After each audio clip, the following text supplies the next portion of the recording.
Hemos estado estudiando una serie acerca del temor de Dios y ha sido una gran bendición.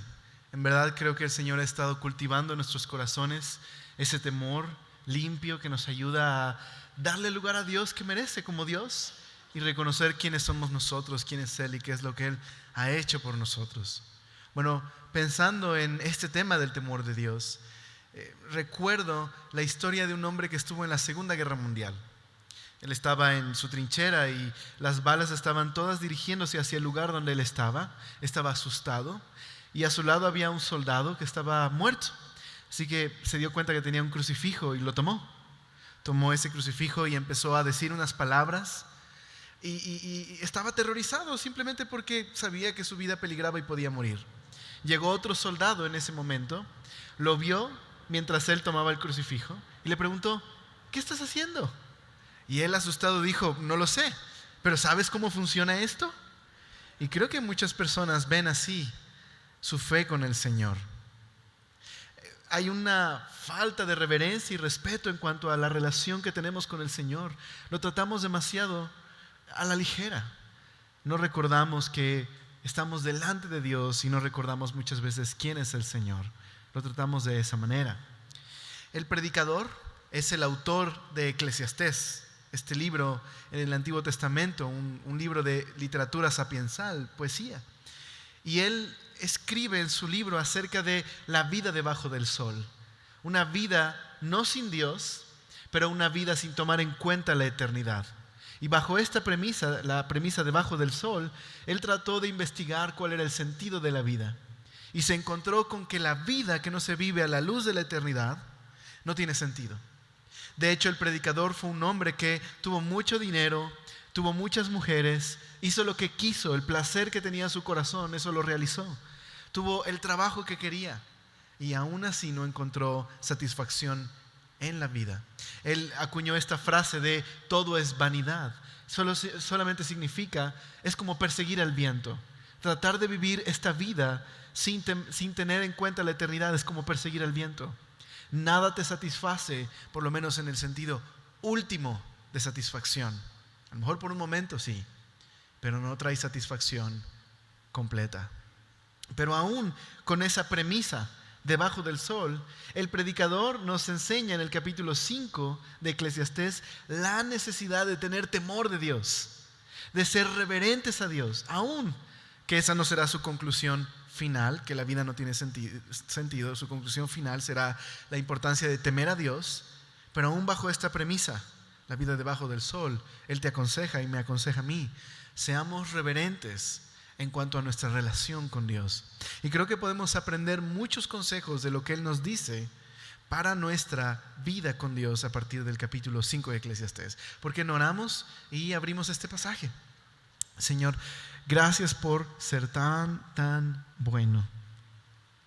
Gracias porque tenemos la libertad, Señor, de escuchar tu voz, de venir y reunirnos juntos, Señor, de adorarte. Tenemos la libertad de poder abrir nuestras Biblias y considerar las Escrituras. Gracias, Señor. Ayúdanos una vez más a poder examinar nuestras vidas a la luz de tu palabra. Transfórmanos, Señor. Que esto sea posible a través de tu Espíritu, en el nombre de Jesús. Amén. Acompáñame a Eclesiastés capítulo 5.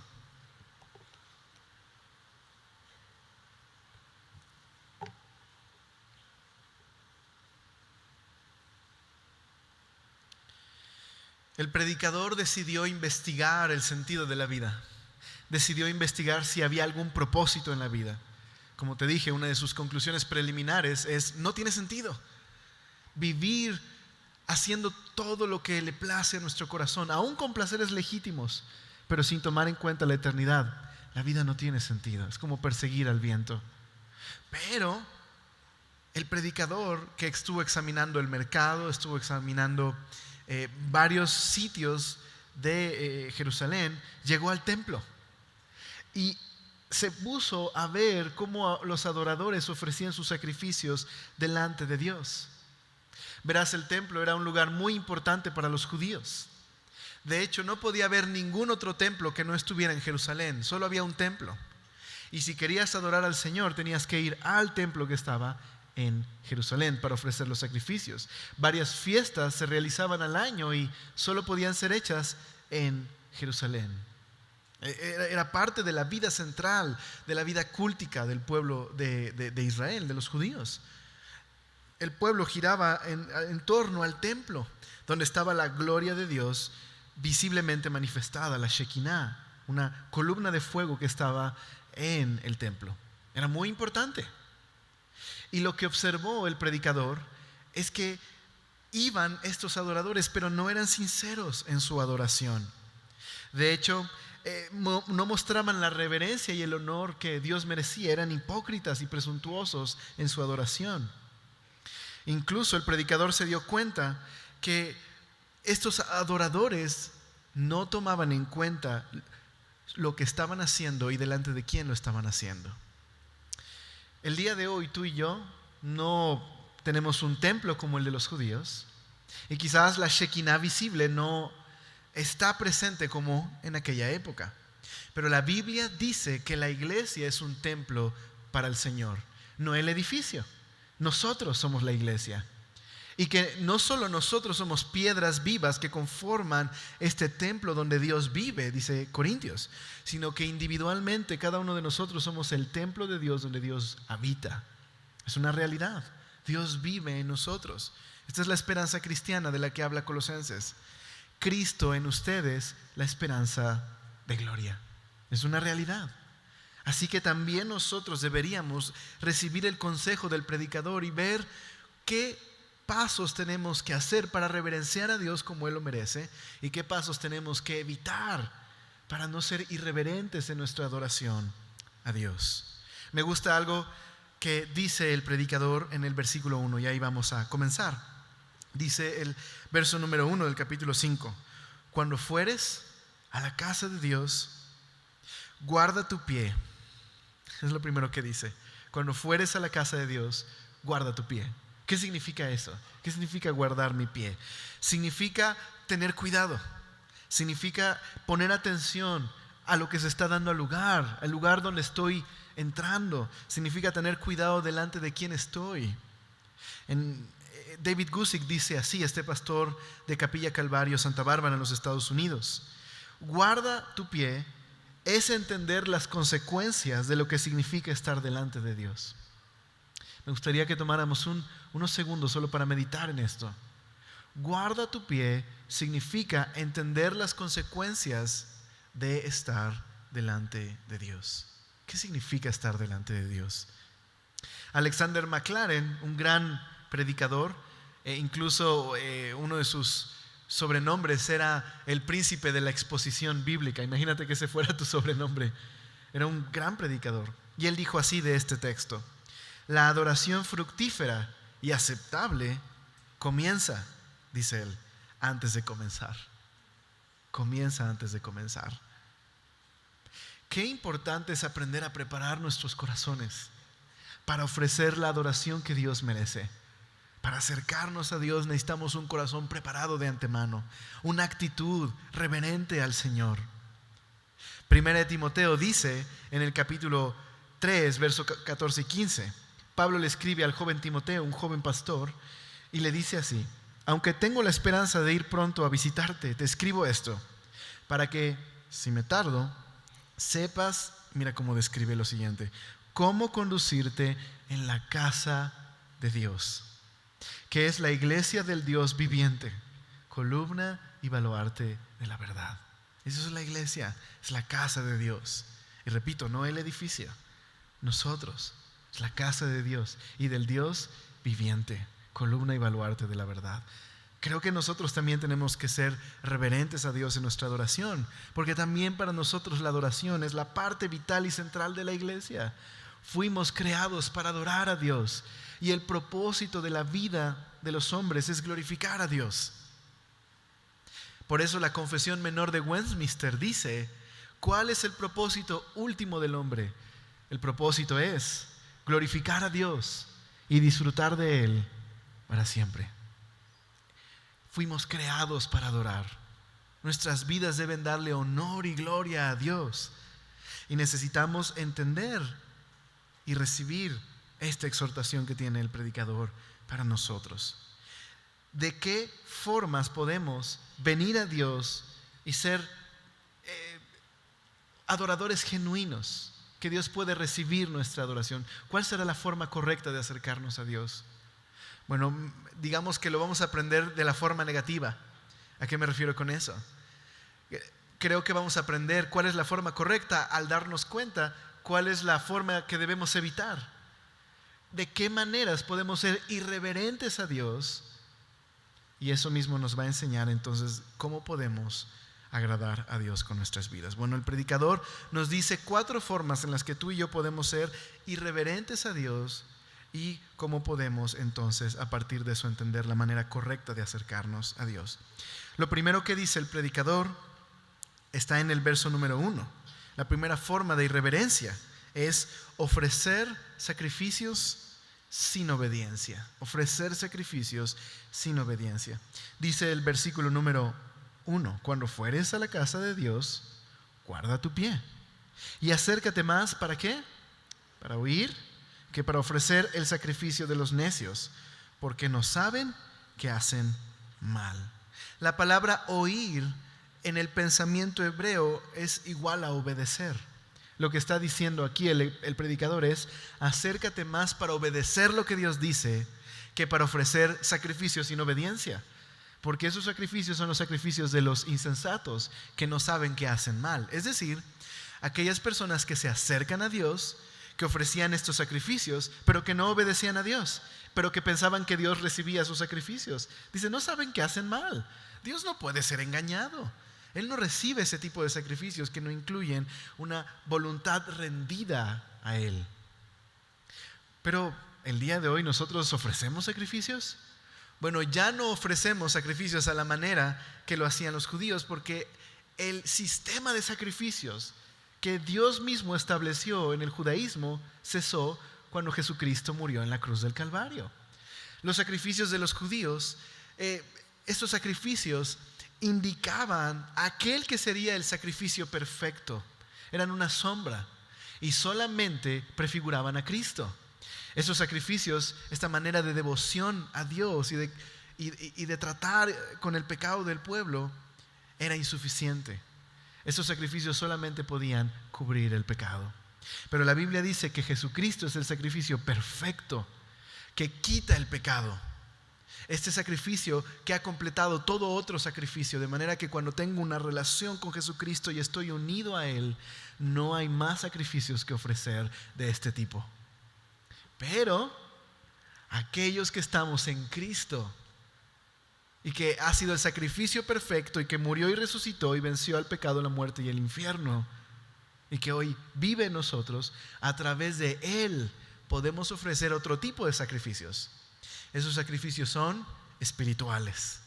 La Biblia nos enseña sobre estos sacrificios espirituales. Por ejemplo, Romanos capítulo 12, versículo 1 y 2, dice así acerca de los sacrificios espirituales. Pablo le dice a los romanos: así que, hermanos, os ruego, y dice él, por las misericordias de Dios, porque Dios ha sido tan bueno con nosotros. Nos ha dado misericordias en el pasado, porque la paga del pecado ha sido saldada por la muerte de Cristo y ya no tenemos una deuda con Dios. En el presente, su gracia está santificándonos y haciéndonos más como Cristo cada día. Tenemos misericordias en el presente. Y para el futuro, sabemos lo que nos espera.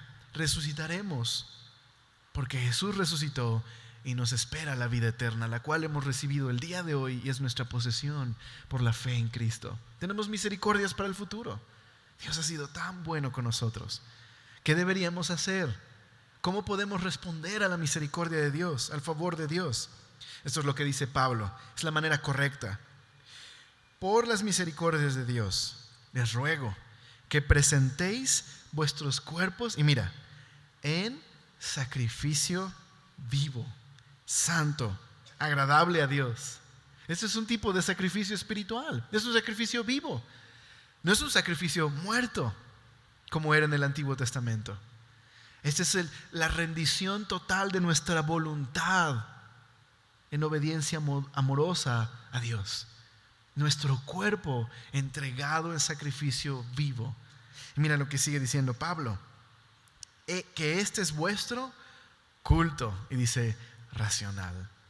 Otra traducción dice, esta es la verdadera forma o la forma más lógica de adorar a Dios. O esta es verdadera adoración espiritual. Es la entrega completa de quién soy por las misericordias de Dios, respondiendo a su amor, entregándome por completo a Él. Es un tipo de sacrificio espiritual. Pero también Hebreos capítulo 13 del 15 al 16 nos enseña otro tipo de sacrificio espiritual. Hebreos 13 verso 15 dice así. Así que, mira, ofrezcamos, ¿cuándo? Siempre a Dios, por medio de Él, sacrificio de alabanza.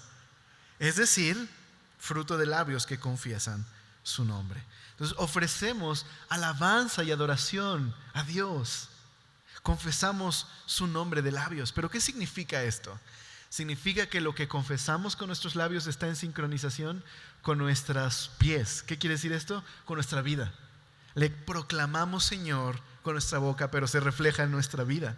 Y es un sacrificio que a Dios le agrada. Ofrecemos este tipo de alabanza en Cristo. Y el texto dice también en el 16, y de hacer bien y de la ayuda mutua, no os olvidéis. ¿Por qué? Porque de tales sacrificios se agrada a Dios. Así que no es que nos portamos bien y ayudamos a la gente y entonces Dios nos acepta y nos salva. No, sino porque Dios ha sido tan bueno con nosotros y nos ha salvado que nuestra respuesta es adoración espiritual y ofrecemos este tipo de sacrificios. Le dedicamos nuestra vida y buscamos servir a otros y ayudar a otros, porque de estos sacrificios se agrada Dios. Un tipo de sacrificio espiritual también está en Filipenses capítulo 14. Perdón, no existe Filipenses 14. Filipenses 4, 18. Filipenses 4, 18 dice así acerca de otro tipo de sacrificio espiritual que se agrada a Dios. Pablo está en una prisión en Roma y los filipenses, creyentes de Macedonia, de Europa, le envían una ofrenda. Estos filipenses son amigos muy cercanos de Pablo. Desde que Pablo estuvo en Filipos, los macedonios recibieron la palabra de Dios y adoptaron, digámoslo así, a Pablo como misionero. Lo apoyaron desde el primer día que Pablo estuvo con ellos y siguieron contribuyendo económicamente al ministerio de Pablo. Por algún tiempo no pudieron hacerlo, pero después reanudaron su cuidado de Pablo y enviaron un mensajero especial. No solo una ofrenda económica, sino a una persona que iba a ayudar a Pablo. Pablo recibió esa ofrenda y Pablo les dice así en el versículo 18: pero todo lo he recibido y tengo abundancia, estoy lleno habiendo recibido de Epafrodito lo que enviasteis, olor fragante. Mira cómo lo describe: sacrificio acepto, agradable a Dios. Ahora, Pablo tiene mucho cuidado de aclarar que no es que Pablo dependiera de los filipenses. No les dice: oigan, pues qué bueno que ya me enviaron una ofrenda, que pues ya se habían tardado, ¿no? ¿Qué les pasa? Pablo les dice: no es que yo tuviera necesidad, porque Dios cuida de mí, sino que el que ustedes contribuyan es bueno para ustedes, porque es un tipo de sacrificio espiritual. Pero también Pablo tiene cuidado de no verse mal agradecido. Pero gracias porque lo enviaron, porque tuvieron el corazón de contribuir. Entonces hay muchos tipos de sacrificios espirituales que podemos hacer cuando estamos en Cristo. Dedicar nuestras vidas, nuestros recursos, nuestro tiempo, lo que somos, dedicarlo al Señor. Pero hay algo muy importante cuando ofrecemos sacrificios a Dios. Regresando a Eclesiastés, si recuerdas, dijimos que una forma de ser irreverentes a Dios es ofrecer sacrificios sin obediencia. Eso se convierte en una religiosidad vacía. Cuando estoy tratando de vivir como cristiano, pero sin obedecer a Dios, estoy diezmando, voy a la iglesia cada domingo, hago actividades cristianas, pero no estoy obedeciendo a Dios, realmente mi sacrificio no es aceptable. Mi sacrificio no es espiritual incluso. Mi sacrificio es el sacrificio de los insensatos, de los necios. ¡Qué fuerte! Por eso la obediencia es tan importante. Un ejemplo que nos ayuda a entender esto es lo que sucedió con el rey Saúl. El rey Saúl fue un rey que no tuvo un corazón para con Dios. El rey Saúl, en una ocasión, Dios lo pone como rey para cuidar al pueblo de Israel, y Dios le envía a un lugar a exterminar toda vida. Le dice, no puedes dejar nada con vida. Y cuando el profeta Samuel llega con Saúl, se espanta porque Saúl, que aparte no puede ofrecer sacrificios, está ofreciendo sacrificios de todos los animales que dejó vivo. Y Samuel le dice, ¿por qué hiciste esto? ¿Qué estás haciendo? Y lo que le responde Saúl es, pues es que yo pensé, vamos a desperdiciar tantos animales. Estoy ofreciendo sacrificios a tu Dios. Mira el lenguaje de Saúl. Y Samuel le dice, ¿sabes qué? Es mejor obedecer que ofrecer sacrificios. Es mejor obedecer. Eso nos ilustra lo que el predicador nos quiere enseñar. El sacrificio de los necios es el sacrificio sin obediencia. Warren Wiersbe, comentando al respecto de este texto, dijo así: la ofrenda en la mano sin la obediencia se convierte en el sacrificio de los insensatos, porque solo un insensato cree que puede engañar a Dios y cree que hace bien cuando hace mal. Déjame ponerlo un poco más práctico. ¿De qué maneras podemos ser reverentes a Dios y evitar ser irreverentes? ¿Cómo podemos ofrecer sacrificios con obediencia? Empieza por escuchar. Para poder obedecer necesito escuchar. Y una de las formas en las que puedo escuchar a Dios es a través de la enseñanza bíblica. A veces reducimos el tiempo de adoración a lo que catalogamos música. No, hay que llegar temprano a la adoración. Pero la verdad es que la adoración tiene que ver con nuestra vida y nuestra actitud hacia Dios. No solo es cantar a Dios. Una de las formas en las que más puedes ser reverente a Dios y adorarle genuinamente es sentarte a considerar lo que Él dice. Escuchar con atención una predicación, considerar lo que Dios enseña, aplicarlo a mi vida, buscar maneras de obedecer a Dios, es una expresión de genuina adoración. Por eso Carlos Spurgeon, que escribió un libro llamado Discurso a mis estudiantes, que es un libro que si quieres ser pastor, mejor no lo leas porque te va a desanimar. Pero si después de desanimarte todavía quieres ser pastor, ok, vas por buen camino.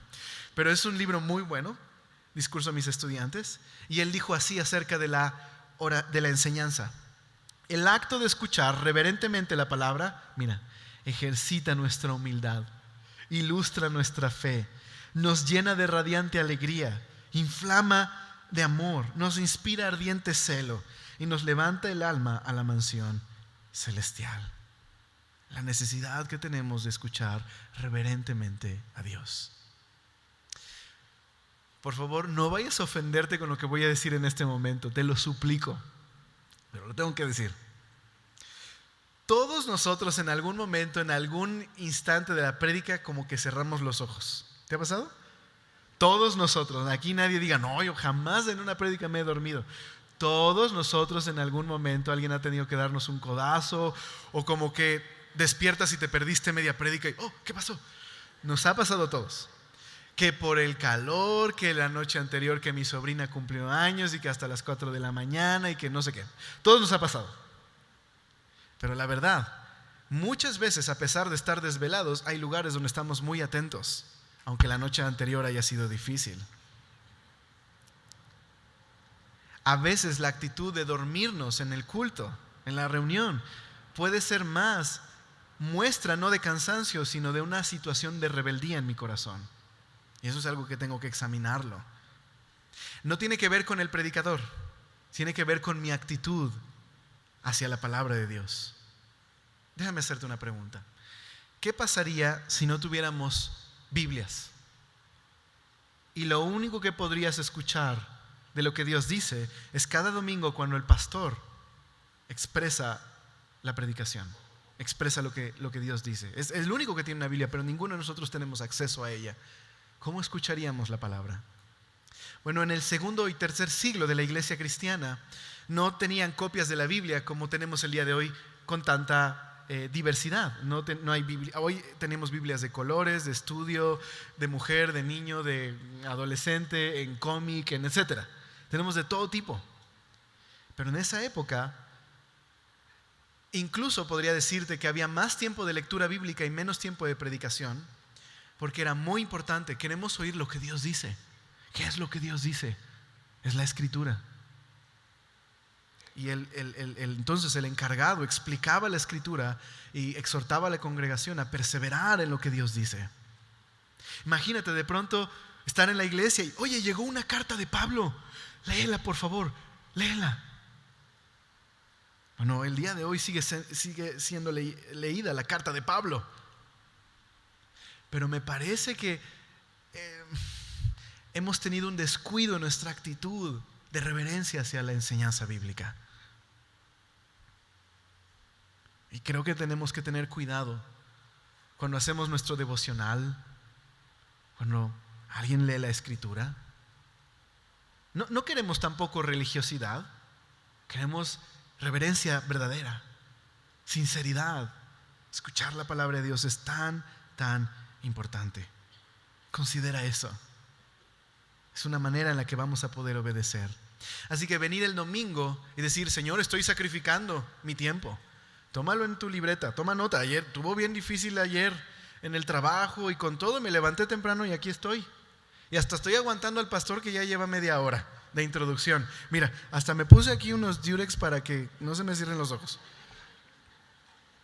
Pero regreso en la semana y no aplico su palabra, no obedezco. Es sacrificio de los necios. Dios lo que quiere es nuestro corazón, nuestra obediencia, nuestra devoción en respuesta a lo que Él ha hecho. Una segunda forma en la que podemos ser irreverentes a Dios es haciendo oraciones descuidadas. Haciendo oraciones descuidadas. Mira lo que sigue diciendo el predicador. No te des prisa con tu boca, ni tu corazón se apresure a proferir palabra delante de Dios. ¿Por qué? Pues porque Dios está en el cielo y tú sobre la tierra. Por tanto, sean pocas tus palabras. Qué buen consejo. La oración, familia, es un gran privilegio. Tenemos una audiencia ante el Rey privada cuando lo necesitemos. Él acude a nuestras oraciones. ¿Cómo oraríamos si supiéramos que cada vez que comenzamos, Padre nuestro, Él está allí? Qué privilegio tenemos de acercarnos a Dios y que Él nos escuche. Si el día de hoy supieras que vas a tener unos 5 minutos para hablar ante las Naciones Unidas, ante la ONU, ¿escogerías tus palabras? Con cuidado, ¿verdad? Ahora, por supuesto, no estoy tratando de decir que seamos plásticos en nuestra manera de acercarnos a Dios. Debemos ser sinceros, pero tenemos que saber delante de quién estamos. Si bien es Padre, dice Spurgeon, es Padre que estás en los cielos. De hecho, déjame leerte la cita de Carlos Spurgeon al respecto de la oración. Se me ha enseñado a decir, Padre nuestro, pero con todo es, Padre nuestro que estás en el cielo. Continúa él diciendo, puede haber familiaridad, pero una santa familiaridad. Intrepidez, pero esa intrepidez que nace de la gracia y es obra del Espíritu Santo. No la audacia del rebelde que yergue una frente impúdica en la presencia de su rey ofendido, sino la confianza de un niño que teme a su padre porque le ama y le ama porque le teme. Nunca pues adoptéis un estilo de oración lleno de amor propio y de imprudencia. Dios no debe ser asaltado como antagonista, sino suplicado como nuestro Señor y Dios. Seamos humildes de corazón y oremos así. Hay tanto en nuestra vida de oración que debería cambiar. Jesús enseñó a las personas a evitar la vana repetición. Dice, ustedes no sean como aquellos que creen que por sus largas oraciones y sus vanas repeticiones van a ser escuchados. Más bien ustedes oren en lo secreto y su Padre que está en lo secreto los recompensará en lo público. A veces pensamos que por lo larga de la oración, Dios nos escuchará. Y no es que está mal orar mucho, eso está bien. Pero no significa que por eso nos escuchará. De hecho, muchas de las oraciones en la Biblia son tan cortas que duran 1 minuto, 2 minutos. Hay muchas oraciones que, como diría un viejo indio americano, nubes sin lluvia. Y es así como deberíamos tener cuidado de nuestras oraciones, de que no sean nubes sin lluvia. Me gusta lo que un predicador dice. Cuando oramos en comunidad, dice él, hay personas que oran 3 minutos y todos oran con él. Pero después de 3 minutos más, ahora oran por él.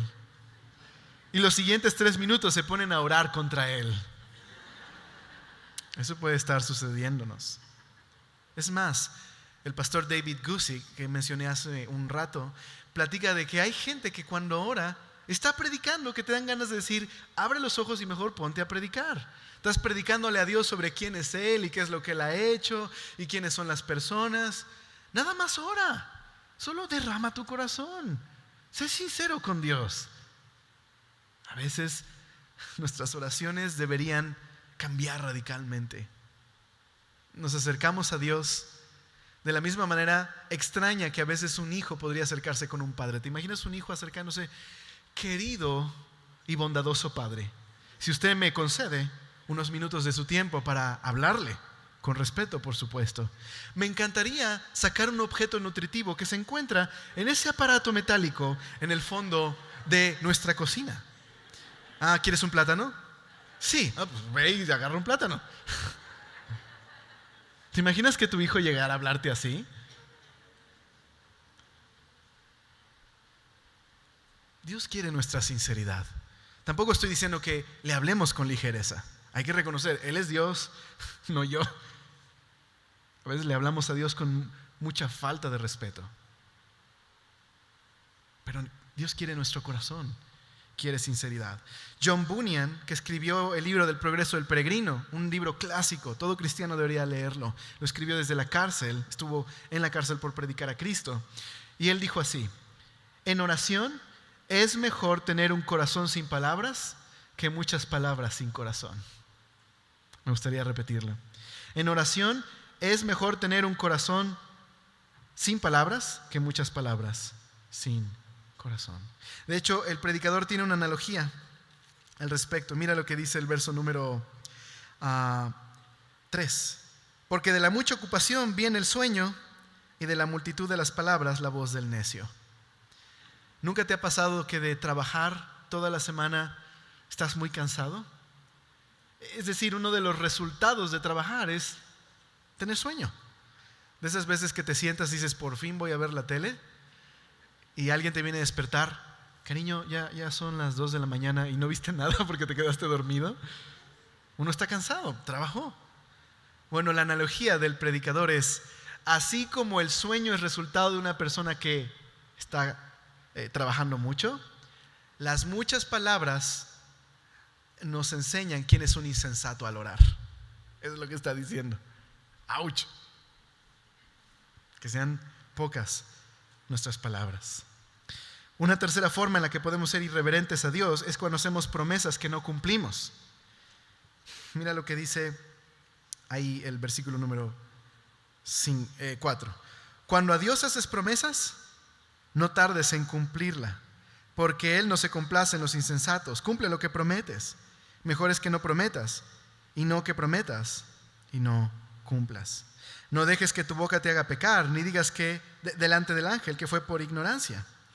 ¿Por qué harás que Dios se enoje a causa de tu voz y que destruya la obra de tus manos?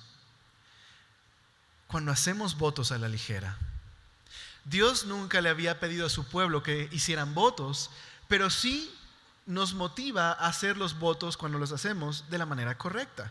De hecho, Deuteronomio dice, si alguien por su propia voluntad le hace una promesa, esto es a Dios, tiene la obligación de cumplirla. Ahora, aquí hay 2 pecados de los que nos habla el predicador. Uno es hacer promesas sin la intención de cumplirlas, y 2 es hacer una promesa y luego ver la manera de no cumplirlas. Cuando una persona tiene este tipo de relación con Dios, de intercambiar votos por beneficios, nos puede mostrar que tiene una religión vacía. Es este tipo de persona que dice: Señor, te prometo que voy a hacer mi devocional todos los días, sin falta. Ahora sí, si tú me das ese trabajo y ese salario que quiero. Te prometo, Señor, que hasta te voy a servir, voy a dar mis diezmos cada mes, te lo prometo, pero déjame casarme con esa chava. Pero la realidad es que pasa una semana y a lo mejor con la emoción lo hago y después dejo de hacerlo. Eso es religión vacía.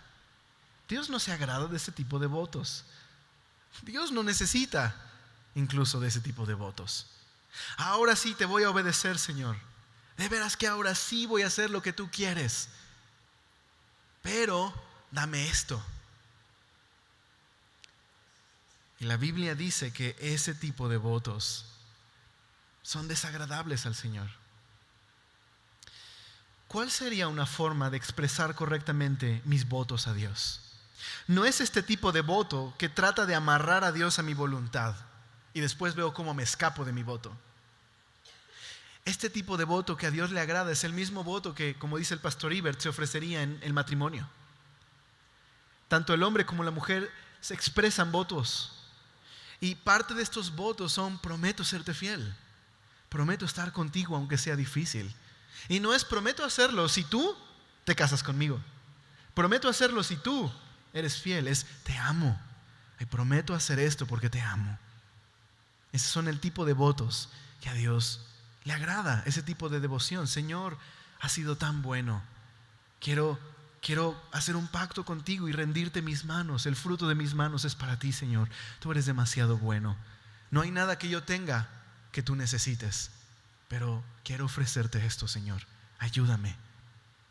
Sobre todo este tipo de votos debe incluir esto: el reconocimiento que yo solo no cumpliré con ese voto. Necesito la ayuda de Dios para poder hacerlo. Señor, mi familia aquí está. Ayúdame a serle fiel a mi esposa. Quiero hacer ese pacto contigo.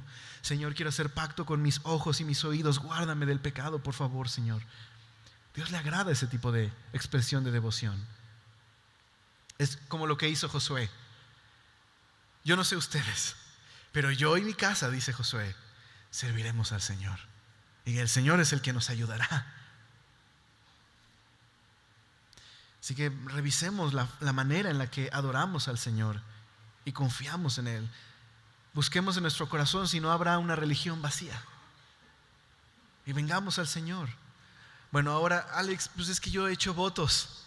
Pues cúmplalos. No, no es cierto. Déjame decirte qué es lo que tengo en mente. Bueno, si lo hiciste delante de Dios y puedes cumplirlo, cúmplelo.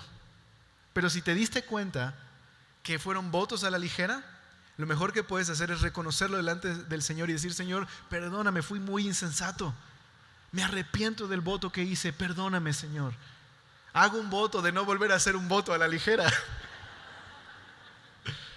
Y el Señor te ama, va a perdonarte. Pero hay que reconocer que necesitamos al Señor. Una última cosa.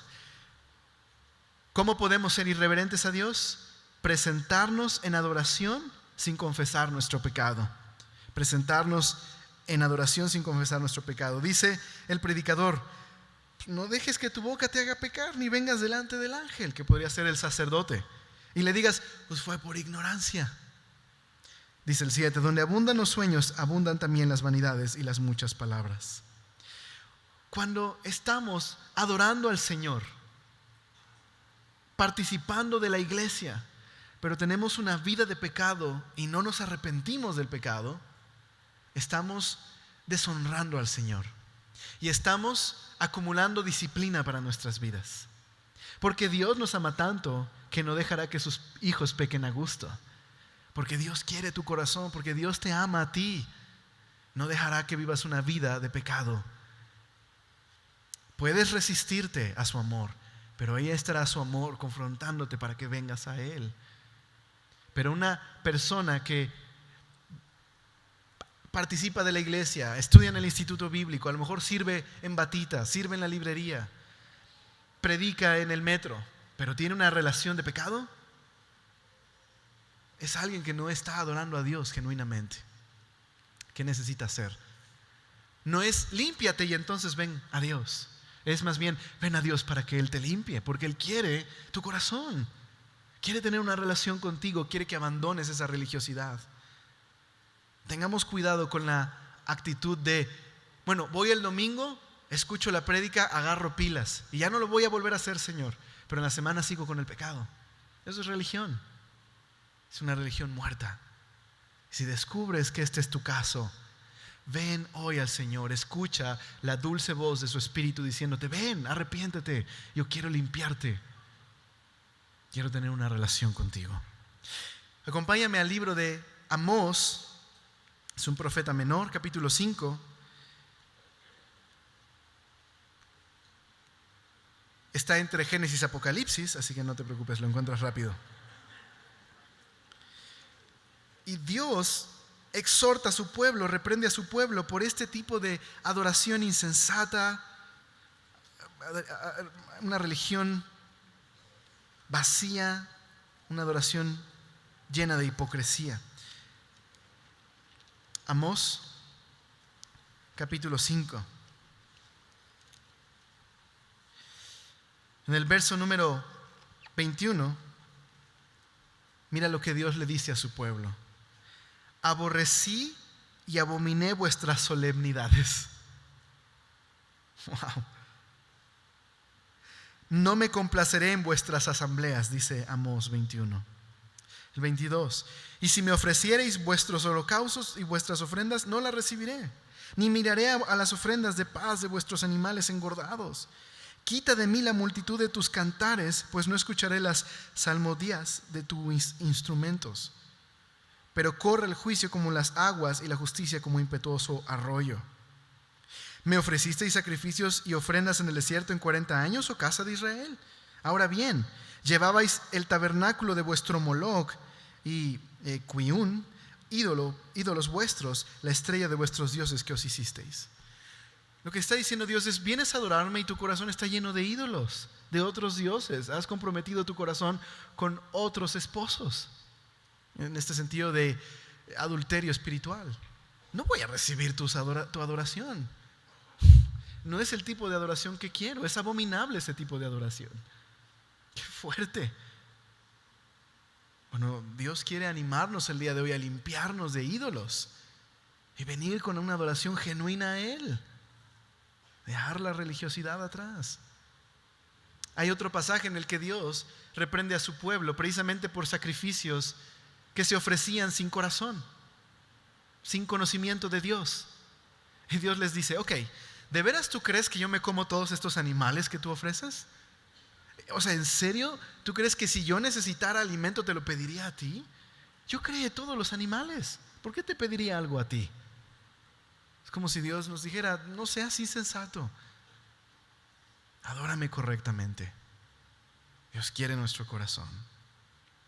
Para concluir el día de hoy, al final en Eclesiastés, después de ver 4 maneras en las que podemos ser insensatos, irreverentes, ofreciendo sacrificios sin obediencia, haciendo oraciones descuidadas, promesas a la ligera, adorando sin confesar nuestro pecado. ¿Cómo adoramos correctamente a Dios entonces? Esta es la conclusión del predicador. Dice el 7, donde abundan los sueños, también abundan las vanidades y las muchas palabras. Mas tú, teme a Dios. La respuesta es tener temor de Dios. Ahora quizás algunos de ustedes es la primera vez que nos acompañan o apenas se han integrado a esta serie del temor de Dios. Quizás llevan 2 semanas y en su mente lo que hay es una contradicción. ¿Cómo puedo adorar a Dios y tenerle miedo? ¿A qué te refieres con temor de Dios? Bueno, digamos que hay 2 tipos de temores. El temor sucio, que es el mismo temor que le tendría un esclavo a un amo cruel. Tiene terror de acercarse por el castigo. Pero el temor limpio del que describe la Biblia hacia Dios es el mismo temor que tiene un muchacho que ama a su padre.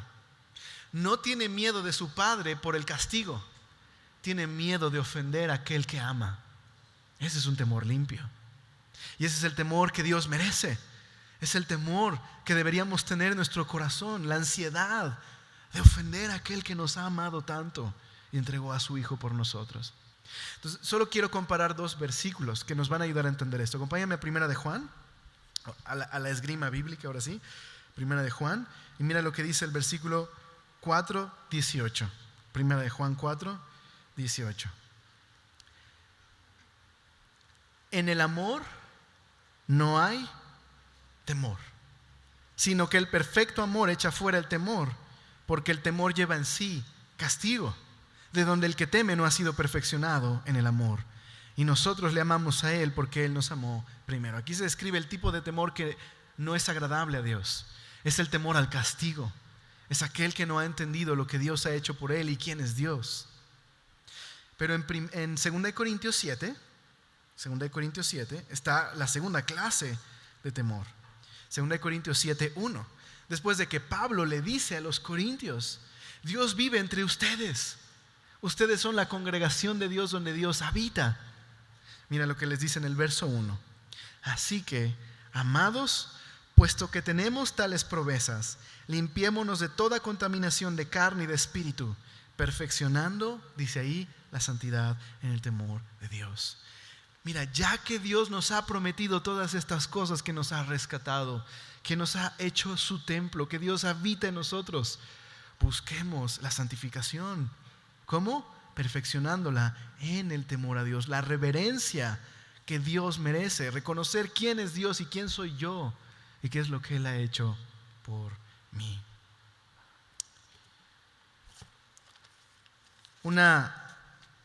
Dos cristianas investigadoras realizaron junto con el Instituto Nacional de la Juventud y la Religión una investigación acerca de la fe de los adolescentes en Norteamérica.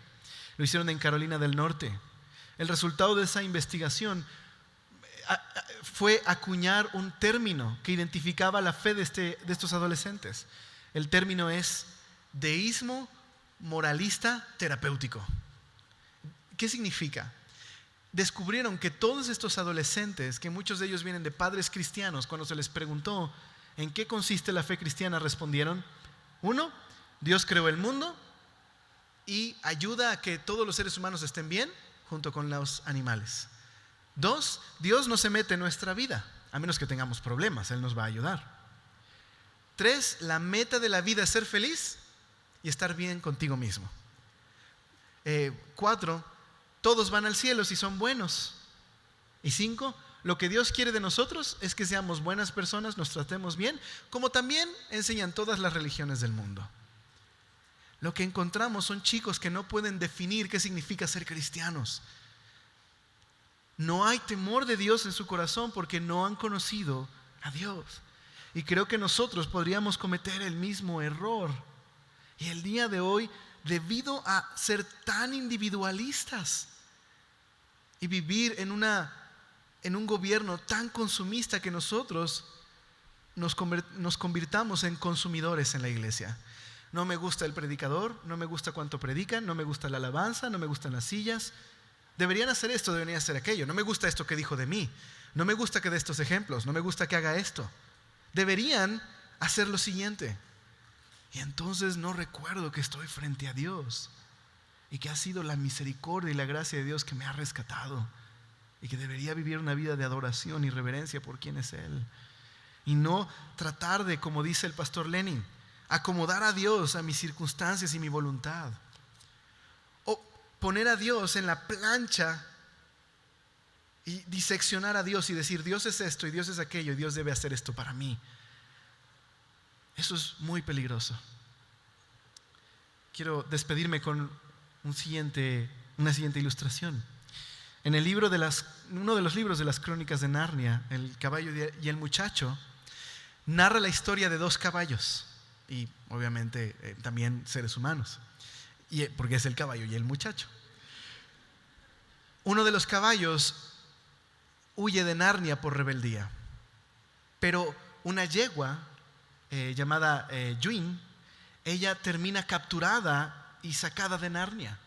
Bueno, de entre todas sus aventuras y peripecias, hay un momento en el que el caballo rebelde ve a Aslan, que es el león, que ejemplifica a Jesucristo en la mitología de Lewis, el filósofo que escribió las Crónicas de Narnia, pero le tiene miedo y todo el tiempo huye de él. Pero cuando la yegua se encuentra con Aslan, le tiene miedo, tiene pavor, pero se acerca a él y le dice: eres demasiado hermoso, por favor, cómeme. Es mejor que tú me comas a terminar en la boca de cualquier otro. Mejor cómeme. Y creo que al final esto tiene que ver con la adoración genuina y el temor a Dios. Dios podría ser el ser más peligroso del mundo. Es Dios, es fuego consumidor.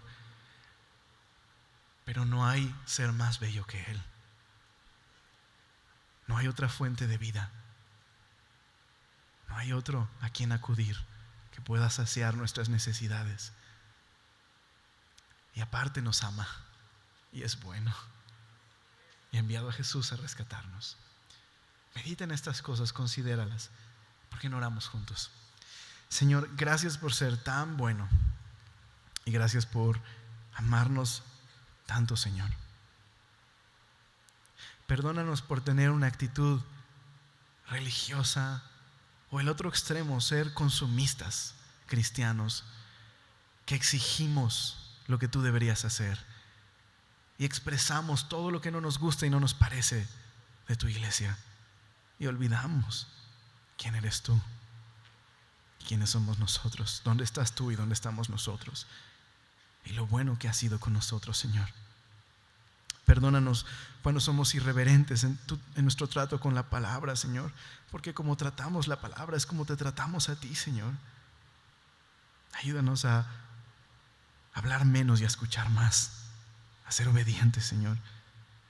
No esa obediencia temerosa debido a la esclavitud de la religión. Todo lo contrario, esa voluntad rendida por amor, Señor, al asombrarnos de quién eres tú, nuestro Dios, nuestro Salvador, que tú, Señor, nos hayas salvado en tu compasión. Ese corazón y ese cuerpo entregado como un sacrificio espiritual, como resultado, Señor, de saber que te amamos a ti porque tú nos amaste primero. Señor, ayúdanos a recuperar la devoción en nuestra vida espiritual, adorarte como mereces, Señor. Y si alguno de mis hermanos aquí, Señor, a lo mejor está huyendo como el caballo, que pueda venir a ti, Señor, arrepentirse de su pecado, reconocer, Señor, que no hay ser más bello que tú y que nunca descansará su corazón, como decía San Agustín, hasta que descanse sobre ti, Señor. Ayúdanos, te lo rogamos, Señor. Amén.